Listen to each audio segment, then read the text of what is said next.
ఏ టైంలో లేస్తే తెల్లవారుజామున 4 గంటలకు లేసి కానీ మనం ఏదైతే మంచిగా ఆలోచిస్తూ చేస్తూ ఉంటామో మనకి ఆ శక్తి అనేది ఏర్పడుతుంది. మనం కోరికలు ఈ సబ్జెక్ట్ తెలియకపోయినా కూడా పర్లేదండి. తెల్లవారుజామున మాత్రం నిద్రపోకండి, 4 తర్వాత నిద్రపోకండి. మంచిగా ఆలోచిస్తూ పనులు చేసుకోండి. మీరు మంచి పనులు మీ పనిలో చేసుకునేటప్పుడు మంచిగానే చేసుకోండి, మంచిగానే ఆలోచించండి. మీకు తెలియని ఒక శక్తి వచ్చేస్తుంది మీకు. అదే విశ్వశక్తి. మీకు అన్ని కోరికలు నెరవేరబడతాయి. మీరు అనుకున్నటువన్నీ శక్తి తెలియకనే మీరు నెరవేర్చుకుంటారు. మీరు అనుకుంటారు, ఒరే నేను ఇది తినాలంటే తింటున్నానే, ఇలా పోవాలంటే పోతున్నానే. ఇదంతా నువ్వు కాదు, నీలో ఉన్న శక్తి నడిపిస్తుంది. ఆ ఇన్నర్ మైండ్ పాజిటివ్గా ఉంటుంది. కాబట్టి ఇలా చేసుకోండి, తెల్లవారుజామున చేసుకోండి, విశ్వశక్తిని ఈజీ కనెక్ట్ చేసుకోండి.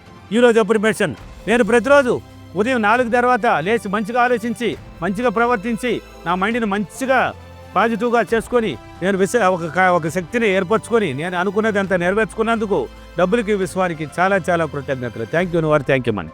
వెరీ గుడ్, మంచిగా వచ్చినది. విశ్వానికి ఇష్టమైనది ఏంది? ఇవ్వగలిగే గుణం ఉన్న వాళ్ళని బాగా ఇష్టపడుతుందండి. అంటే ఎనీ టైం పాజిటివ్గా ఉండి ఇతరులకి సేవ చేసేవాళ్ళు. ఇతరులకంటే ఏంటి, పేదవాళ్ళకే కాదు, అది రూల్ ఉంది కదా, చెప్పాను కదా. అంటే ఇవ్వగలిగే గుణం ఉండాలి. నీలో ఉన్న గుణం వచ్చి ఎలా ఉండాలి, పాజిటివ్తో ఇవ్వగలిగే గుణం. నీ దగ్గర ఒక 100 రూపాయలు ఉందంటే దాన్ని ఎలా ఒక దాన ధర్మాల కింద ఒక 10 రూపాయలను అప్పుడప్పుడు ఖర్చు పెడుతుంటావు కదా, వాళ్ళని మాత్రం చూసుకుంటుంది. అటువంటి వాళ్ళ మీద దృష్టి పెడుతుంది. వాళ్ళని కొన్ని పరిశోధనలు పెట్టి వాళ్ళని లాగుతుంది బయట, వాళ్ళకి చూపిస్తుంది. ఇప్పుడు కూడా నా వీడియోలు ఎన్నో వీడియోలు 1900 పైన పోతున్నాయి. నాది యూట్యూబ్లో హై రేంజ్లో పోతున్నాయి. నాదే ఎక్కువ ఛానల్ చేసేది కూడా నేనే. ఇంకా చేస్తే బోర్డు ఛానల్ ఉన్నాయి. నాకు టైం లేక చేయలేకపోతున్నా. ఇప్పుడు ఈ రోజు నుంచి కంటిన్యూ చేస్తే కూడా 10 రోజులు ఇక్కడ పెట్టేస్తారు. నాకు టైం లేదు, పర్సనల్ అపాయింట్మెంట్ కాబట్టి వెళ్తాను. కాబట్టి వీడియోలో కూడా చెప్తుంటాను, చూడండి ఏం చెప్తున్నాను. ఇవ్వగలిగే గుణాన్ని నేర్పరచుకోండి, ఇవ్వండి. మీ దగ్గర 10 రూపాయలు ఉన్నప్పుడు ఒక 2 రూపాయలు ఖర్చు పెట్టండి. ఒక 100 రూపాయలు ఉంటే 10 రూపాయలు ఖర్చు పెట్టండి. అప్పుడప్పుడు ఇతరులకి సేవ చేయడం. ఇతరులకంటే ఏంటి, దాన ధర్మాలకు అని చెప్పాను కదా, అలా చేయాలి. ఎలా అంటే చేయకూడదు. మళ్ళీ సావిత్రి చేసినట్టు కోట్లు సంపాదించి పేదవాళ్ళకే పంచింది. పేదరికాన్ని ఆకర్షించేసింది ఆ ఇన్నర్ మైండ్. లాస్ట్కి ఏమి లేకుండా చనిపోయేటప్పుడు పేదరికంలో చనిపోయింది.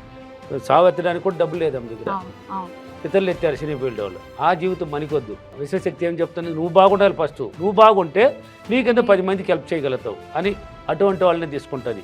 ఇవ్వగలిగే గుణం ఉండి 10 మందికి హెల్ప్ చేసే గుణం ఉన్న వాడిని ఇష్టపడుతుంది. వాళ్ళంటే విశ్వశక్తి చాలా ఇష్టం, వాళ్ళని తీసుకుంటుంది.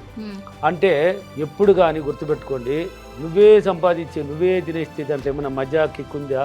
లేదు కదా. ఇప్పుడు నువ్వు సంపాదించుకున్నావు అంటే నువ్వే తినేస్తే దాంట్లో ఏముందే అంటే పశువుల జీవితము. పోయినామా తిన్నామో వచ్చినా పడుకున్నట్టు జీవితం అది.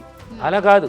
నువ్వు 10 రూపాయలు సంపాదించుకుంటే దాంట్లో ఒక 2 రూపాయలు ఇతరుల కోసం ఖర్చు పెట్టావు అనుకో, వాళ్ళు ఒక ఫీలింగ్ చూపిస్తారు నీ మీద, ఒక ఆనంద వ్యక్తం చూపిస్తారు. దాంట్లో ఉంది కిక్కు, దాంట్లో ఉంది మజా. అందుకని చాలామంది అంటుంటారు, అందరూ బాగుండాలి, నేను అందరూ బాగుండాలి, నేను బాగుండాలి. అందరూ బాగుంటే నీ మొహాన్ని చూసేవాళ్ళు ఎవరు? ఇప్పుడు అందరూ బాగుంటే నీ మొహాన్ని ఎవరిని చూస్తారా? చెప్పండి.